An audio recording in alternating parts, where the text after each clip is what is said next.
Hello guys नमस्ते, तपाईहरुलाई स्वागत छ रिजन कटेल युट्युब च्यानलमा र तपाईहरु अहिले हेर्दै हुनुहुन्छ रिजन कटेल युट्युब च्यानल र यो मेरो युट्युब च्यानल सब्स्क्राइब भन्नुभएको छैन भने सर्वप्रथम पहिले त सब्स्क्राइब हान्दिनुस् र मैले हालेको भिडियोहरुलाई लाइक कमेन्ट शेयर र साथीहरुलाई शेयर हान्दिनुस् गरिदिनुस् पुर्याइदिनुस् मलाई माया गरिदिनुस् भन्ने आश गरेको छु। म चाहिँ आज नयाँ ब्लग लिएर आइसकेको छु गाइजहरु, हामी चाहिँ आज ब्लग सुरु गर्छौं। Let's go.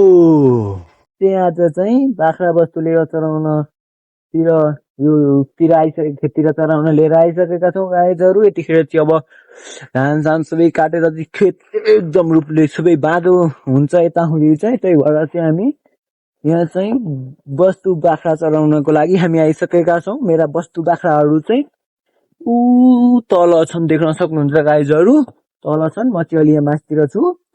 साथीहरु हामी चाहिँ भरपूर रूपले बस्तु बाख्रा चराइरहेका छौँ। मेरो जिन्दगी चाहिँ के बाख्रा बस्तु नि चराएर जाने भयो के जिन्दगीमा नक्कै उपलब्धि गर्न सकियो। यसो अलिअलि उपलब्धि होला भिडियो बनाएर युट्युबतिर हालौं भनेर हालियो, न लाइक आउँछ न भ्युज आउँछ, के गर्ने मैले अब के गर्ने साथीहरु। अब अरु त परै जात छोड्दिउँ के साथीहरु। यो जुनीमा मेरो लभ पनि परेन, अर्को जुनी कुर्नु पर्ने भयो के।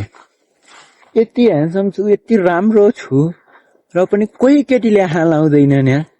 कोही केटीले फुटेको आँखाले पनि हेर्दैनन्। कसैले त तिमी राम्रो छौ, तिमी ह्यान्डसम छौ, ब्युटिफुल छौ भनिदिए हुने हो नि साथीहरु। के गर्ने त मैले, जिन्दगी यस्तै छ क्या मेरो, बेहाल छ जिन्दगी। तपाईहरुलाई मैले गुनासो पोखेको क्या साथीहरु, मैले भन्न खोजेको केही होइन, मैले गुनासो पोखेको हो। कम से कम भ्युज स्युज आओस्, लाइक साइक आओस्, भिडियो बनाएर हालेपछि कम्ती कम मलाई बनाउन पनि मुन लागोस् के, मुन लागोस्। मुनै लाग्दैन, के गर्ने हो र साथीहरु, मलाई मुनै लाग्दैन क्या भिडियो बनाउन पनि। न लाइक आउँछ न भ्युज आउँछ, के गर्ने हो र मैले। जिन्दगीको मेरो ताल यस्तै छ गाइजहरु, मैले के भन्ने हो र, मेरो जिन्दगीको तालै यस्तो छ के। मेरो केही भएको छैन जिन्दगीमा उपलब्धि पनि। जन्मेको पनि एक्लै हो, मर्ने पनि एक्लै हो क्या साथीहरु। मलाई कोही चाहिँदैन, मेरो single life is rock. Single life भयो भने मलाई केही टेन्सन पनि छैन के साथीहरु। मलाई लभ परेन भनेर केही गुनासो छैन के। गर्लफ्रेन्ड लभ परेपछि गर्लफ्रेन्डले बेलालाई हाल्देऊ बेबी भन्ली।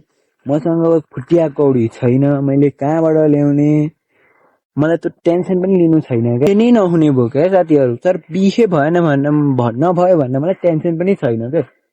किन बिहे होला, छोरा छोरी होलान्, तिनीहरूलाई पढाउनु पर्यो, बनाउनु पर्यो, अनि बुढीको इच्छा चाहना पुरा गरिदिनु पर्यो होला।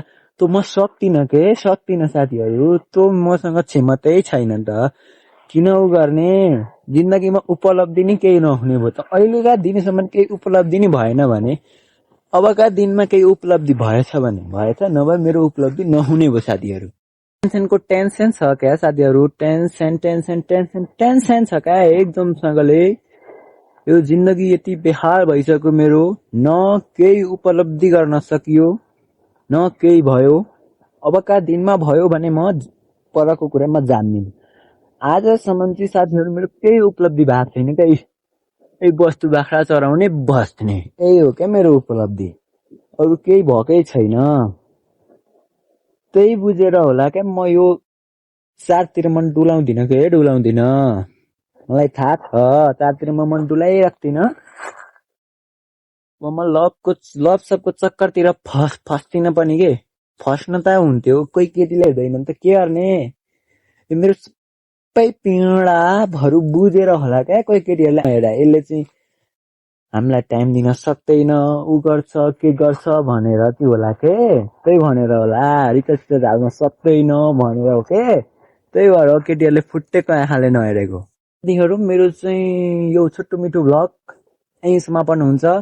मैले चाहिँ अलिअलि गुनासोहरू केही पोखेँ, कस्तो लाग्छ कमेन्ट गरिदिनु होला, लाइक गरिदिनु होला र मेरो युट्युब रिजन कटेल युट्युब च्यानललाई सब्स्क्राइब हान्नुभएको छैन भने सब्स्क्राइब हान्दिनु होला, सबै थोक गरिदिनु होला। बाई गाइज, म चाहिँ अर्को भिडियोमा फेरि हामी अर्को भ्लगमा भेट्नेछौँ, भ्लग भिडियोमा भए पनि हामी भेट्नेछौँ गाइजहरु। बाई।